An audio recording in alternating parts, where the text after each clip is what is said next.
चलिए शुरू करते हैं यहाँ से क्वेश्चन नंबर ये। तो यहाँ पे Tn हमें दिया हुआ है, Tn is equals to a plus N minus one into d. ठीक है, Tn का वैल्यू क्या है मेरा, Tn है मेरा 13/3 इज इक्वल्स टू a का वैल्यू -4/3, उसके बाद n minus one into D का वैल्यू 1/3। तो 1/3 1/3 1/3 सभी में है तो इसको 3 से काटते हैं। फिर 13 plus 4 is equals to n minus one. ठीक है, यहाँ में 17 आ गया, 17 plus one n is equals to n का वैल्यू मेरा 18 आ गया, जो कि मेरा क्या है, ये इवन है। ठीक है, अब इवन है तो मेरा मिडिल टर्म क्या हो जाएगा, यहाँ पे मिडिल टर्म हम यहाँ पे निकालेंगे। ठीक है, अब यहाँ पे मिडिल टर्म निकालेंगे तो क्या निकालेंगे, पहले हमें क्या निकालना है, n/2th टर्म, यानी n/2th टर्म,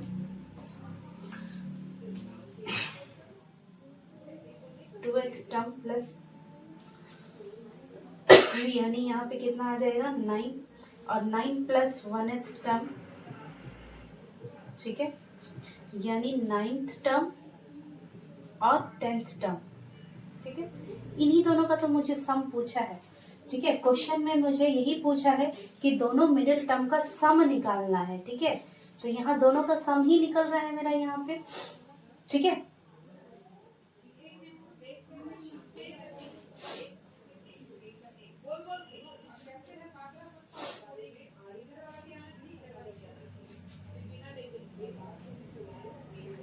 तो यहाँ पे 9th टर्म मेरा क्या हो जाएगा, a प्लस 8d, और यहाँ पे a प्लस 9d। ठीक है, तो a का वैल्यू मेरा क्या है, यहाँ पे 2a हो जाएगा। यहाँ पे अगर बात करें तो पहले इसको सॉल्व कर लेंगे। 2a plus 17d, 2 into a का वैल्यू क्या हो जाएगा, -4/3 प्लस 17 इंटू डी का वैल्यू 1/3। ठीक है,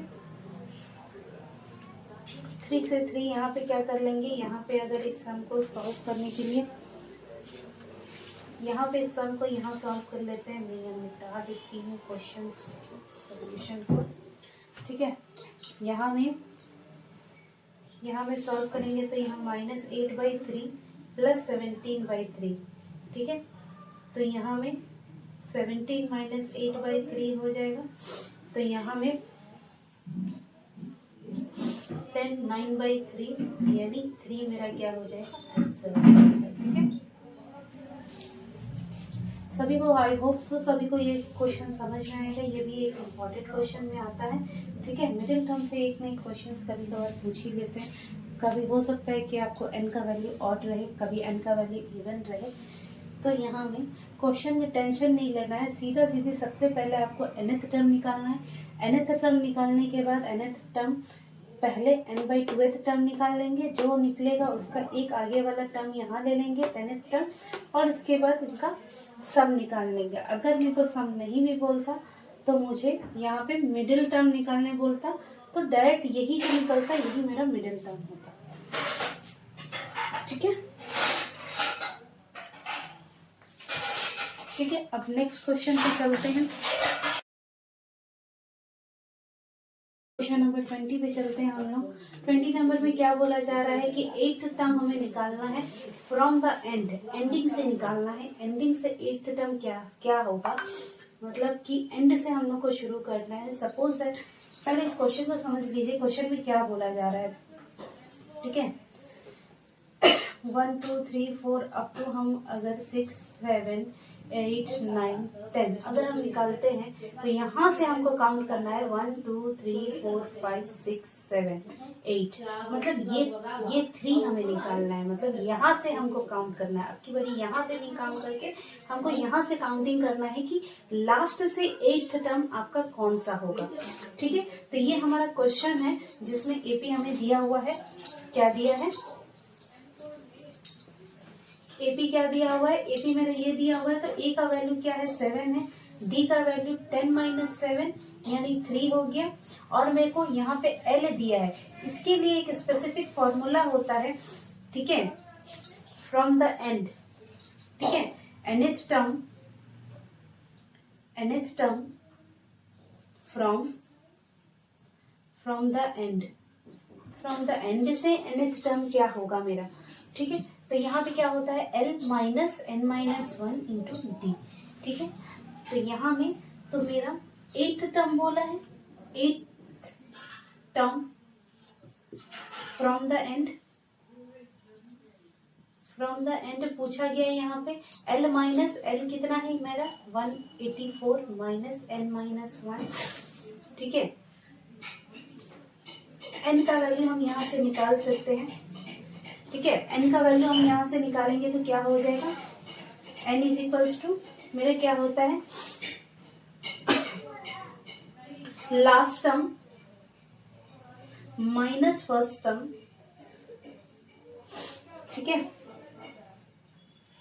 डिवाइडेड बाई 2 प्लस 1, ठीक है।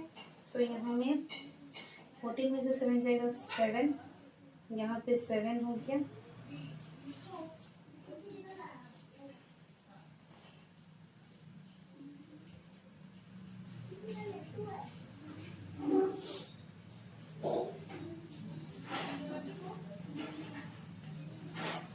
ठीक है। यहाँ पे डायरेक्ट फॉर्मूला का भी यूज कर सकते हैं। देखिए यहाँ nth टर्म से हम यहाँ से फॉर्मूला निकाल सकते हैं a plus n minus one into d, ठीक है।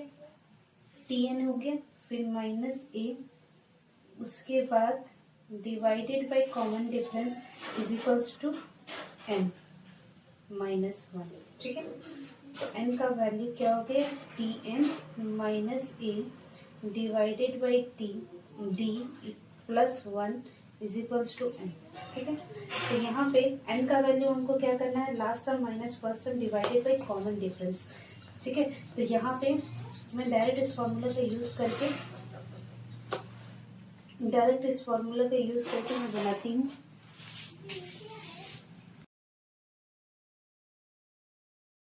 चलिए आप क्वेश्चन शुरू करते हैं। क्वेश्चन नंबर 21 जो कि सेम आपके प्रीवियस क्वेश्चन की तरह है, ठीक है। तो प्रीवियस क्वेश्चन की तरह है। तो यहाँ में आपको क्या करना है, सिक्स्थ टर्म निकालना है फ्रॉम द एंड, जिसमें कि ए पी हमको दिया है, ए पी दिया है।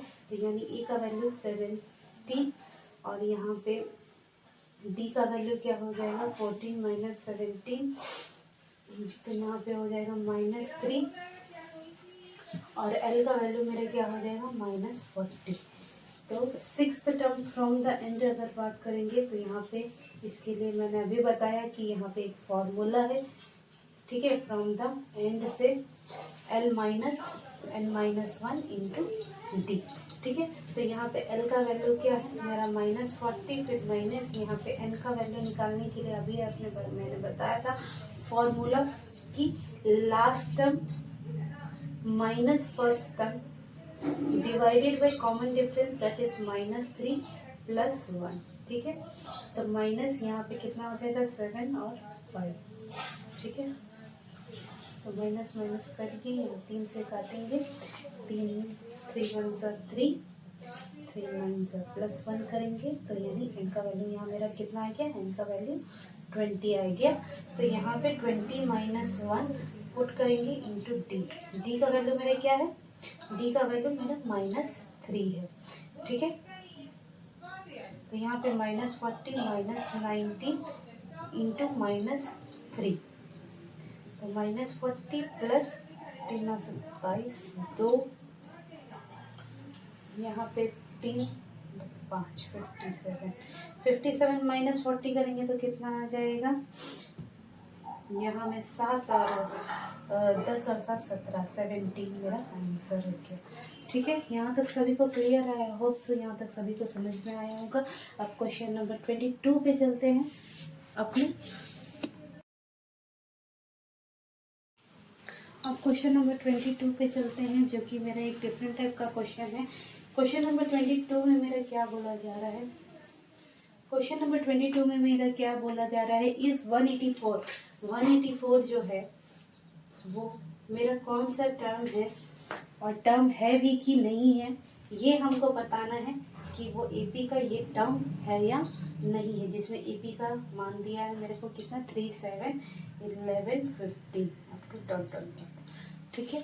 तो ये बोल रहा है 184 क्या AP का कोई भी किसी टर्म में ये 184 आता है या नहीं आता है। ठीक है, हमें यहाँ पे ये बात बताना है। तो यहाँ पे देख लेते हैं कि 184 मेरा किसी भी टर्म में आता है कि नहीं। इसका मतलब अगर 184 अगर हम रखते हैं, ठीक है, AP का कोई भी टर्म में, ठीक है, हम मान लेते हैं कि ये nth टर्म नहीं है, nth टर्म में हम इसको रखते हैं तो मेरा n का वैल्यू जो आएगा उतना ही मेरा टर्म होना चाहिए ये।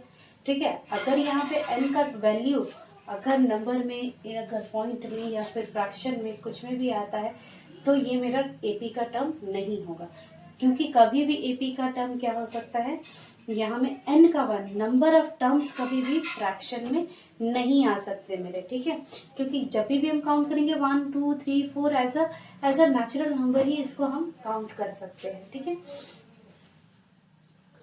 तो यहाँ में चलिए देखते हैं कि ये AP का टर्म है कि नहीं। तो यहाँ पे A का वैल्यू क्या है, मेरा 3 है। D का वैल्यू क्या है, 7 माइनस 3 यानी 4 है। ठीक है, तो यहाँ पे TN टर्म निकालते हैं। तो यहाँ पे 184 लिख के एज्यूम कर लेते हैं A प्लस n माइनस 1 है टर्म। ठीक है, A मेरा 3 है, n माइनस 1 इंटू D का वैल्यू कितना है, 4। ठीक है, तो 184 minus 3 divided by 4 is equals to n minus 1। तो 181 डिवाइडेड बाई 4, क्या ये 4 से डिवाइड होगा? तो 4 से ये तो डिवाइड नहीं होगा, क्योंकि यहाँ का लास्ट 2 डिजिट, ठीक है, लास्ट 2 डिजिट 4 से डिविजिबल नहीं है। तो इसका मतलब मेरा जो n का वैल्यू आएगा वो फ्रैक्शन में आएगा। ठीक है, यहाँ में n का वैल्यू जो भी मेरा आएगा फ्रैक्शन में आएगा। तो n इज इक्वल्स टू क्या आ गया, 181 बाई 4 प्लस 1।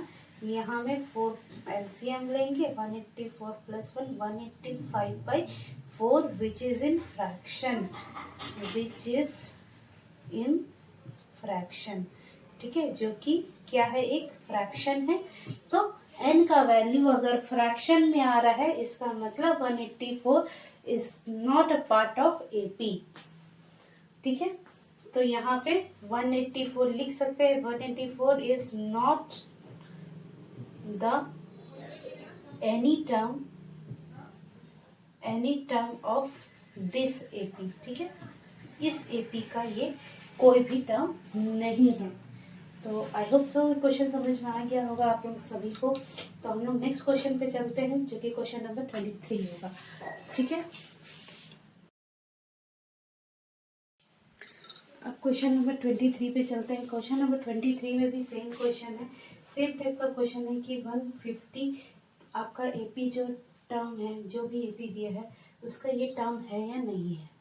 ठीक है, तो यहाँ पर भी हमें क्या निकालना, क्या है, n का वैल्यू निकालना है, जिसमें 8 5 2 अप टू डॉट। ठीक है, तो यहाँ पे A का वैल्यू क्या है, सिंपली 11। D का वैल्यू अगर बात करेंगे तो 8 माइनस 11 तो हो जाएगा -3। ठीक है, तो अब Tn का वैल्यू, Tn का मान निकालेंगे A plus n minus 1 into D. Tn का वैल्यू अगर बात करेंगे तो -150 हमें यहाँ पुट करना पड़ेगा। A का वैल्यू 11 है plus n minus 1 into D का वैल्यू क्या है, -3। ठीक है, तो यहाँ पे -150 minus 11 divided by -3 is equals to n minus 1। तो यहाँ पे क्या हो जाएगा, यहाँ पे 161 डिवाइडेड बाई -3, अच्छा 61, यहाँ पे 6 7 8, यहाँ पे एडिशन करने पर 8 आ रहा है। तो दैट मीन्स कि ये नंबर 3 से डिविजिबल नहीं है, यानी ये 3 से डिविजिबल नहीं है। इसका मतलब क्या है, ये n का वैल्यू क्या देगा, मेरे को फ्रैक्शन में ही देगा। इसका मतलब -150 भी मेरा क्या है, ये मेरा सोल्यूशन में AP का कोई भी टर्म नहीं है, हम बोल सकते हैं। तो n का वैल्यू यहाँ पे निकाल लेते हैं। यहाँ पे 161 प्लस 3 करेंगे, n का वैल्यू कितना आ जाएगा, 164 बाई 3। यहाँ पे 10 और 11 आ रहा है, जो कि 3 से डिविजिबल नहीं है। तो यहाँ पे ये क्या हो जाएगा, 150 is not the term of AP। ठीक है, ये AP का मेरा टर्म नहीं है। ठीक है, ये पी का मेरा कोई भी टर्म नहीं है। तो आई होप सो इस टाइप का क्वेश्चन आपको क्लियर हो गया होगा 2 क्वेश्चन के बाद में। चलिए अब जो मोस्ट इम्पॉर्टेंट क्वेश्चन करेंगे, जो कि नेगेटिव टर्म में मेरा क्या आएगा। फर्स्ट नेगेटिव टर्म, ये बहुत बार आपका क्वेश्चन में पूछा गया है। तो क्वेश्चन नंबर 24 हम लोग का नेगेटिव वाला होगा क्वेश्चन, कि नेगेटिव फर्स्ट टर्म कैसे निकाला जाए। ठीक है, नेक्स्ट क्वेश्चन नंबर 24 पे चलते हैं, जो कि मेरा क्वेश्चन पूछा गया है कि फर्स्ट नेगेटिव टर्म मेरा क्या होगा, जबकि मेरा एपी ये दिया हुआ है। अच्छा, नेगेटिव टर्म के लिए हमें समझना क्या है कि नेगेटिव टर्म जो होगा ये मेरा कब आएगा। जैसे 121 है, 117 है, 113 है, तो पर्टिकुलर ये कहीं ना कहीं क्या क्या जाएगा, धीरे धीरे डिक्रीज होते जा रहा है। डिक्रीज होते जा रहा है, इसका मतलब ये कहाँ जा रहा है, धीरे धीरे ये मेरा नंबर्स 100 पे जाएगा, फिर 100 से 2 डिजिट पे जाएगा, 2 डिजिट से फिर 1 डिजिट पे जाएगा, फिर एक टाइम आएगा कि इसका कोई ना कोई एक टर्म ज़ीरो होगा, ज़ीरो के आसपास होगा। ज़ीरो भी हो सकता है, ज़ीरो के आसपास भी हो सकता है। उसके बाद जो ज़ीरो के बाद जितना भी टर्म्स आएंगे, ठीक है, वो मेरे क्या होंगे, नेगेटिव टर्म होंगे। तो वही मेरा पूछा जा रहा है कि पहला नेगेटिव टर्म कौन सा होगा। तो यानी इसे हमको ये समझ में आ रहा है कि पहला नेगेटिव टर्म के बारे में मुझे पूछा गया है, तो हमें क्या निकालना है, हमें क्या निकालना है, टीएन। टीएन का जो वैल्यू है, टीएन का जो वैल्यू है, यहाँ पे एन का जो वैल्यू है, क्या निकालना है, इज ग्रेटर देन 0 निकालना है ना। तो ये 0 क्या होगा, बड़ा होगा, ठीक है, टीएन मेरा छोटा होगा, ठीक है, तब ना ये नेगेटिव में आएगा। 0 मेरा बड़ा होगा, तब ये मेरा एन क्या होगा, नेगेटिव टर्म में होगा, नेगेटिव होगा, तब ये 0 से बड़ा होगा। यहाँ तक अब बात आप लोगों को समझ में आ गया होगा, आई होप सो। तो चलिए टीएन का वैल्यू यहाँ से निकालते हैं। यहाँ पे ए का वैल्यू क्या दिया है, 121। उसके बाद डी अगर निकालेंगे तो 117 माइनस 121, तो यहाँ पे क्या हो जाएगा, 4 हो जाएगा, -4 हो जाएगा यहाँ पे।